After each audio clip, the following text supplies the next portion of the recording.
আসসালামু আলাইকুম প্রিয় ভাই বোনেরা, সবাই কেমন আছেন? আশা করি ভালো আছেন। আলহামদুলিল্লাহ, আমিও ভালো আছি। মুরগি বোনা করতেছি, আর এদিকে সাজনা দিয়ে মসুর ডাল রান্না করলাম। ডাল নামাই আমি মুরগি বসাইলাম আর রান্না করতেছি।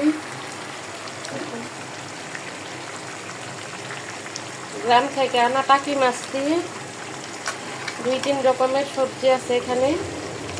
কাঁচকলা আছে, কারকল আছে, আলু আছে, টমেটো, সাজনা, আবার বেগুনও আছে। আমি 3-4 পদের সবজি দিয়ে টাকি মাছ দিয়ে একটা মাছের ঝোল রান্না করতেছি। কালকেও বৃষ্টি ছিল, আজকেও অনেক বৃষ্টি বাইরে। কয়টা দিন যদি রোদ থাকতো তাহলে মানুষের ধানগুলো আর নষ্ট হইতো না। সবাই তো দেখেন খবরে সিলেটে অনেক ধান নষ্ট হইতেছে। এখন তো মোটামুটি প্রায় অনেক দিক থেকেই ধান কাটা শুরু হয়ে গেছে। আমার শাশুড়িও ধান কাটছে, কিন্তু আকাশে তো রোদই নাই। অনেক বেশি বৃষ্টি শুরু হয়েছে, সাথে বাতাসও আছে।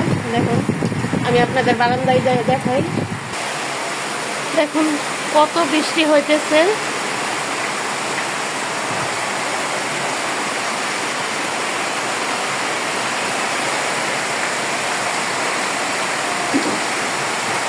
এরকম বৃষ্টি তো 2 ঘন্টা হইলে একদম বন্যাই হয়ে যাবে।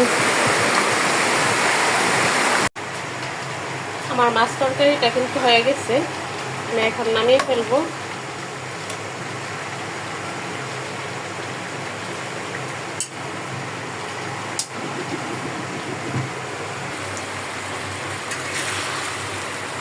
মুরগিও ফ্রাই হয়ে গেছে।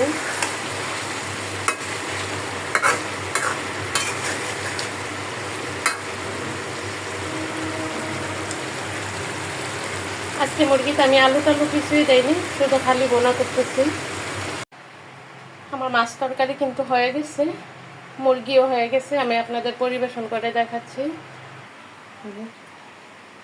এখানে মুরগি বোনা করলাম, আর কয়েক রকম সবজি দিয়ে টাকি মাছ দিয়ে ঝোল রান্না করলাম, আর সাজনা দিয়ে মসুর ডাল।